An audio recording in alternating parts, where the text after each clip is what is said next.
Hello, Nick and Stephanie. I'm here in Greece, ready to walk you through your proposal for your family vacation in July. Let me share my screen and we'll get started.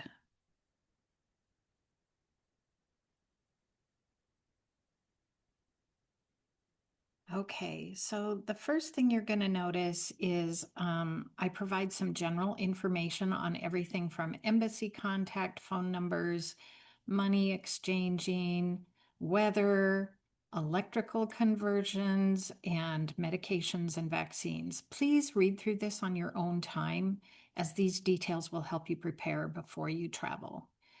There's a program you can register for before you leave just to let the embassy know where you're going to be when you're out of the country in case you encounter any emergencies. We begin on the first day, July 23rd, with an overnight direct flight from Chicago to Athens on July 23rd. By the way, prices are listed for all six members of your family, and that will be the case throughout the entire itinerary. After review, you may decide that you want to drop some tours or determine that only four people will be participating on any given excursion, and that will then affect the final pricing. Please note also that flight prices are in the economy category, but I'm happy to provide quotes for other options as well. I also generally like to provide a transfer for both your arrival and departure flights. So I have done so here. And all properties listed are hotels because I feel you'll receive more support and for any issues you may encounter than if you were on your own in an Airbnb. So the first property I have you at is the Athenaeum Grand Hotel in Athens.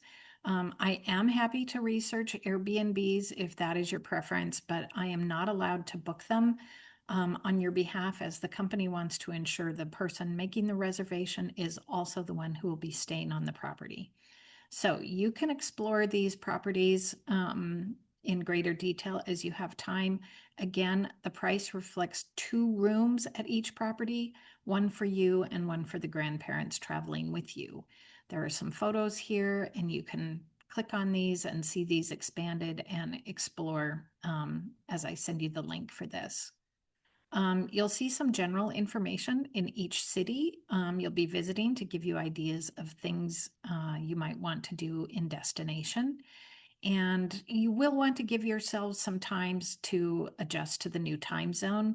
So the first day is really just getting acclimated. But if you're feeling up to it, I did list a hop on, hop off bus tour in Athens, which you could take anytime after you arrive. And when you see the letters RNPL next to a title, that means reserve now and pay later. You can also reserve now and cancel later with no penalty.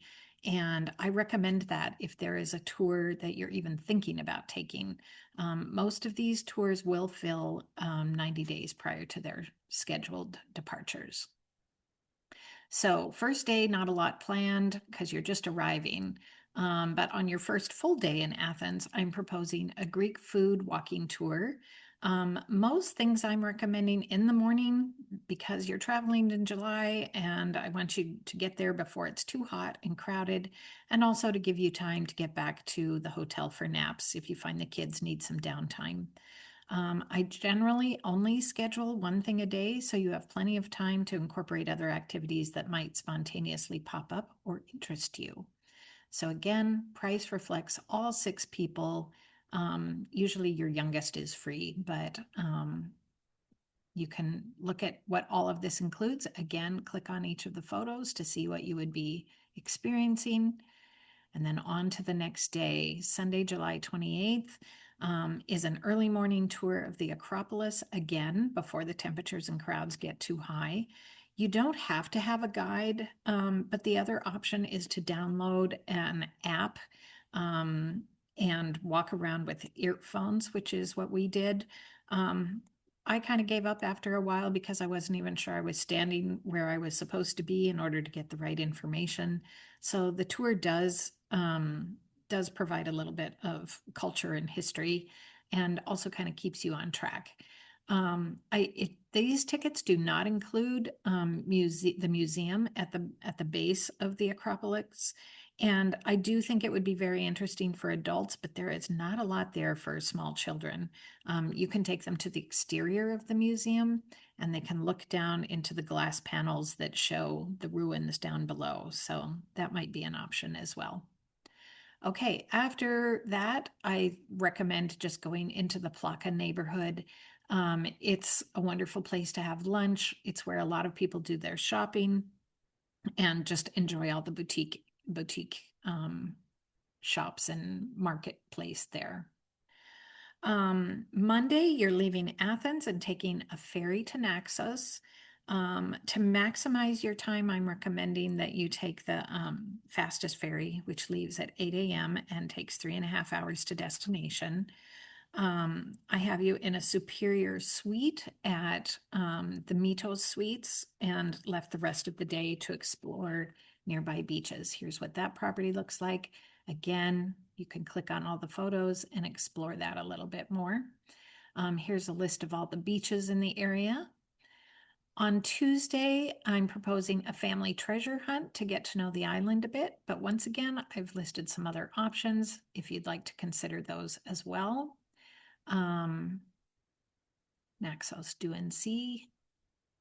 And the following morning, after lunch and a cup of coffee at a local cafe, maybe some more beach time, I've scheduled a Naxian farm experience where the kids can mingle with the animals, help collect vegetables and chicken eggs for the meal that you will learn to cook and eat together.